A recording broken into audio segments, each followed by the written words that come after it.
Yesterday was actually really crazy. This back squat program is crazy.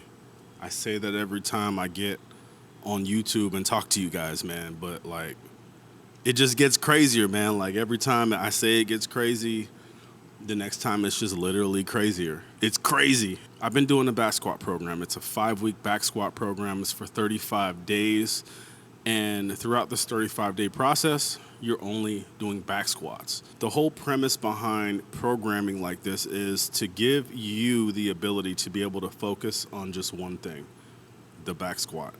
Now, in order for us to like be able to get to the point to where we want to be focused on the back squat, we kind of got to break down the importance of what the back squat does fundamentally for us as Olympic weightlifters. So if you take the back squat and translate it into the snatch and the clean and jerk, would you see any differences? Or would you see any notable increases in your lifts? There is really no studies conducted on this. It's not like you'll find empirical scientific data that spans over the course of 50 to 60 years that give you indicators as to whether it does matter or it doesn't matter. Each Olympic weightlifting training camp has their own philosophy that they apply towards this specific claim of back squats either not being important towards Olympic weightlifting in terms of your snatch and clean and jerk and affecting your numbers either negatively or positively. You have other camps that say it doesn't matter at all. Like you could increase your back squat numbers by 60 to 70 pounds and see absolutely no transference into your snatch and clean and jerk. I'm in the middle.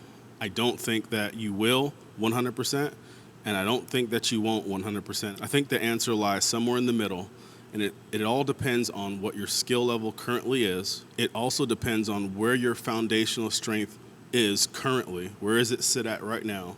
Because if you're already back squatting 600 pounds, and we add another 60 pounds to your back squat, so now you're back squatting 660. There is a level of diminishing returns that happens or that occurs when you start to get into the upper numbers. It's just like anything else in math. More numbers equals less results or more effects on whatever it is you're trying to affect. For example, if my back squat's 315 and I add 60 pounds, and so now instead of 315, my back squat is now 365. Or was it 375? I'm not good at math. So your new back squat is 375, and all you've done is nothing but back squats for 5 or 6 weeks. And you are kind of decent at the snatch and clean and jerk.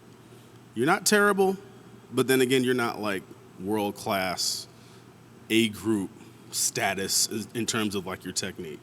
But you're good enough. I think that in this specific scenario that I just laid out, I think that this specific lifter will see, in fact, results in their snatch and clean and jerk. The only reason why I feel like this hypothetical athlete will see an increase in the snatch and clean and jerk is because their back squat numbers really weren't that good to begin with. So in order for someone to, let's say, currently be snatching and clean and jerk, let's say the snatch is 110, and their clean and jerk is 140, and their back squat is 400 even. Let's say 400 even. If I was to put that person or this athlete through a back squat program and pack on an extra, let's say 60 to 70 pounds on their back squat within 8 weeks, 6 to 8 weeks, the fact that this athlete is now back squatting 475 pounds versus 400 will in fact, by default, this is just in my mind, I have no scientific empirical data to back this up, but just from just trying it myself, I can already see like a huge difference in both of my lifts, in stability and stand-up speed from the catch. By the way, all of the specifics in this squat program I will lay out to you in a future series of videos.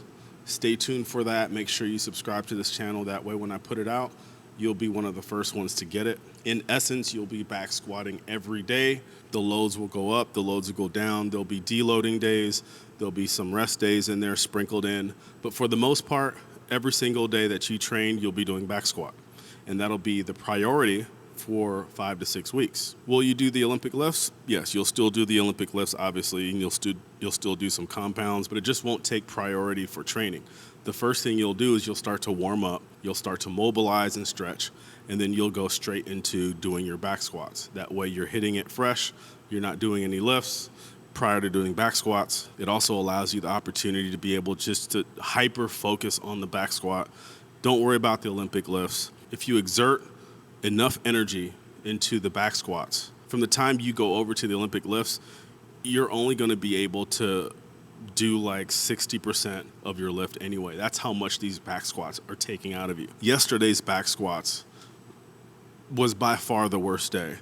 So this is the first week where I'm hitting 170 and I'm attempting to do 5 sets for 5 reps, so 5 by 5 at 170. Monday, I hit up 170 and I think I only did 9 total reps. I did 1 set of 5 and then I did the second set, attempted 5, and I knew for a fact I wouldn't be able to stand up the 5th one.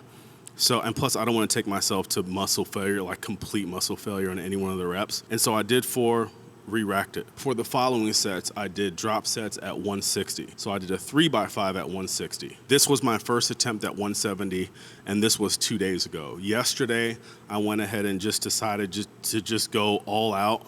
Yesterday, I had another friend kind of helping me out too, just as some sort of like, mental support. And fortunately, luckily for me, somehow I ended up eking out all 5 sets. I did the full 5 by 5 at 170. Like I said, this whole back squat program I'm going to put out in a series of videos, but right now I just wanted to share this session with you guys just so you guys could get a taste as to the intensity level that it requires in order for you to not just engage in this back squat program, not just start it, initiate it, but to get through it. It's crazy tough.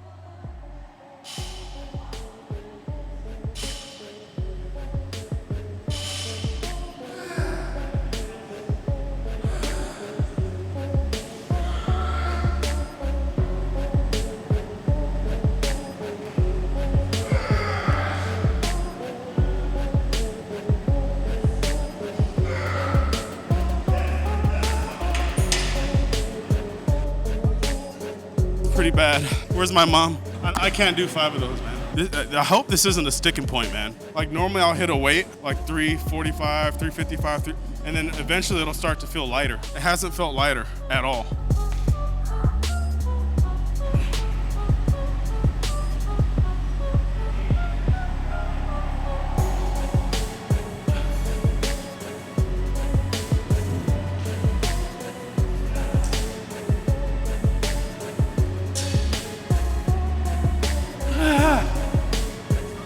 Come on.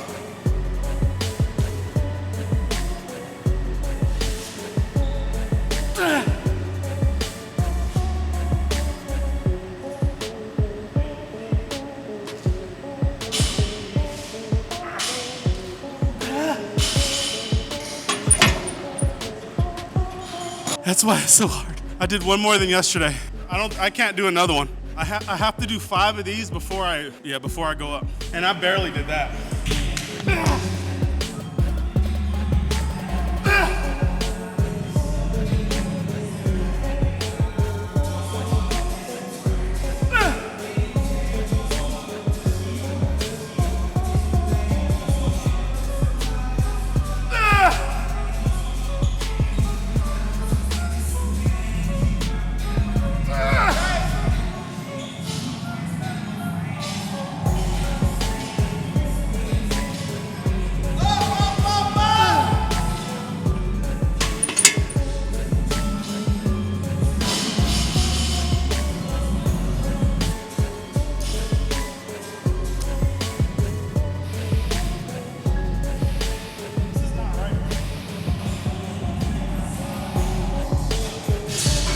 I need to pray to something. I'm so close. I'm fucking 10 reps away. If I finish these 2 sets, I can say that I did 170 5 by 5.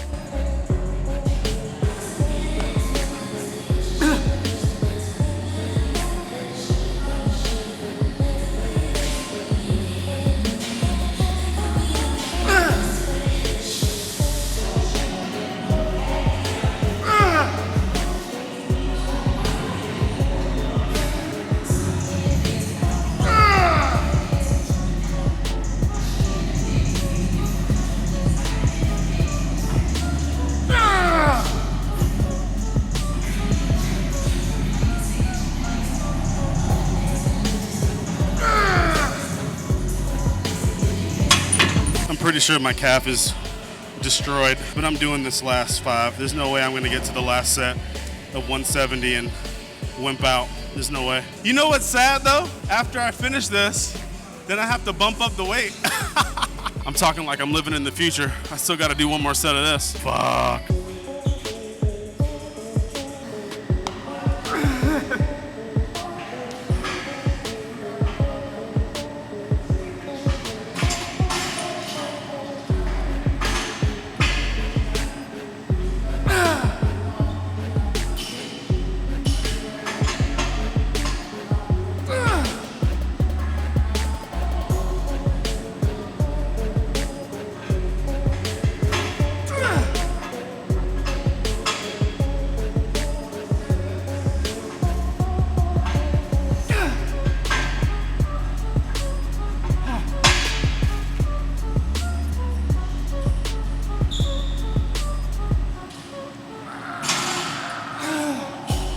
So there you have it, guys. I thank you guys for watching that little session. It may seem like watching that video that each one of those reps, they looked easy, right? It just looked like I wasn't struggling as much as I felt like I was, but I promise you, you could kind of see it in the third set. The third set was probably the worst. I think I almost failed one of those reps.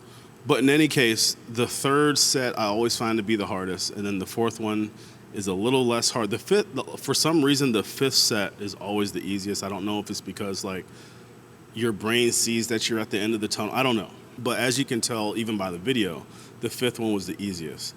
The first one is really hard because your central nervous system isn't fully awake yet. And so it doesn't matter how much you warm up. You could warm up all you want.